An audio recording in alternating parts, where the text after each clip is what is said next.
Good afternoon. Today is 28 September 2015, 13:42 hours.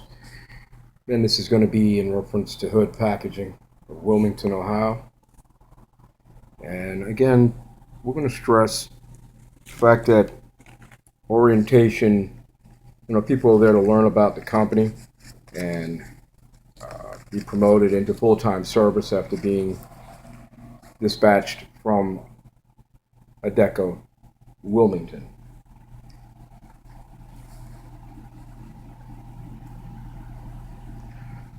So getting back to the situation, we'll show that dismissal based on the evidence that was actually raised shows that, one, there's no regulation here that states you can't come to work with tools.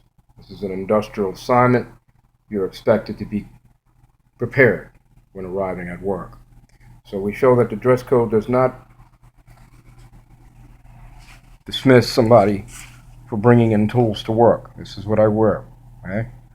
The fact that this was looked at, and it was, oh, you can't have that. But we've already shown, and if there is surveillance video in the plant, it'll show that when we were on tour in the printing area, there was an employee using a box cutter on some sort of circular package or semicircular package that he had to actually bend over and use the cutters to open the package. I would say the package might have been about 2 to 3 feet. This is basically on vague memory, but he clearly was using a box cutter and was seen by the orientation supervisor from Human Resources, Ms. Lynn. And this occurred after I was interrogated, it seemed, in an office where I was told I could not keep my tools. And again, this is orientation. And my bag. Seems that after I left my bag in the office, my bag was moved out to the hallway, the main hallway area, for no apparent reason for it to have been removed from the secure location that I placed it in as per the orders of Lynn and Amber, I would assume. Forgive me if I got the wrong name.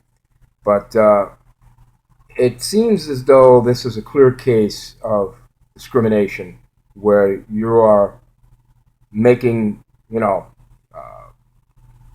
she told the employee that was using a box cutter to put it away. Okay, so he put it in his back pocket. So one of two things comes up.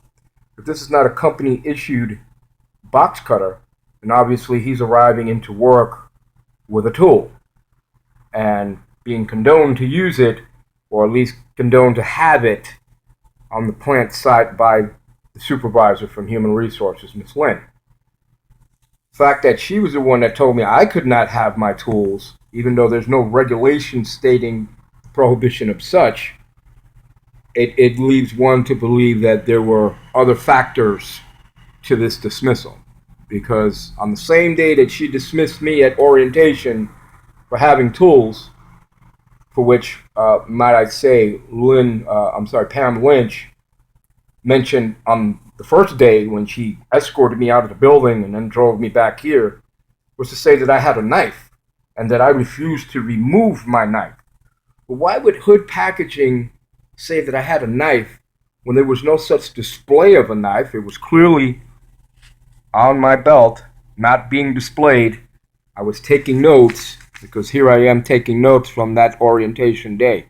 Obviously, if we're speaking about copper recycling, water recycling, and glue recycling, and other issues related to the orientation, then I was taking notes from the orientation, and I was already on the plant floor on the secondary part of the orientation with product orientation and operation. So it just moves one to be in a wonder why it's felt that they needed to regulate an unregulated, unwritten policy, and then dismiss somebody, go as far as dismissing somebody for having it. Whereas at the same orientation, we show an employee clearly using a box cutter, and the manager saw it. He was a white male, approximately 20-something, 30s at the earliest, at the latest, young guy who was clearly using it as a tool.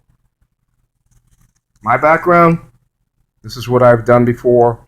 I was an auxiliary police officer, which isn't much until you see my service record. Then you'll think twice. This is my service from the fire department. I was an auxiliary fireman, an auxiliary lieutenant. Yeah. I went through 9/11. Okay? Which doesn't mean shit nowadays, because nobody gives a damn about that anymore. So let's just talk about the principle of what this is all about here. Okay? You're enforcing non-regulatory policy and dismissing people like orientation, okay, for something that's not even on your policy.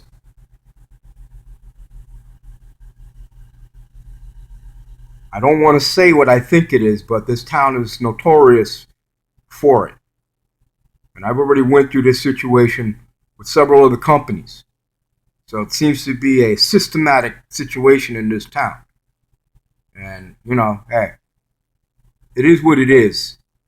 If you're firing people and looking for reasons to fire people based on non-policy at orientation day one, and then look at me with this look of hatred on your face as you tell me to leave the building while in the orientation, secondary part to your orientation, that's that's a privilege. You think? Then again, Adecco placating to these people. Well, she said you had a knife, and it went from having a knife to she gave me orders to remove it. Well, why would she give me an order to remove something if it's not on the item for prohibited items on a dress code? On somebody's first day, okay? They were basically interrogating me, asking me why, what this was. This is clearly a flashlight, but they'll assume first. Based on what? Somebody carrying tools? Or what that somebody represents? This is the problem with America right now. This is what's dividing us. This is what this right here is the divide and conquer technique used by the powers that be to separate us based on colors of a rainbow. I mean, that's pretty sad when you see a country as great as ours actually become docile through the tactics of the MSN, mainstream media, and the powers that be, which we know aren't for us. But as long as we have trivial difference issues, the content of a person is their spirit. First and foremost is the spirit. I'd hate to think that this company's long history of good product and hardworking people would go down the drain based on the decisions of people within their management to cause this company to failure. Strength and honor.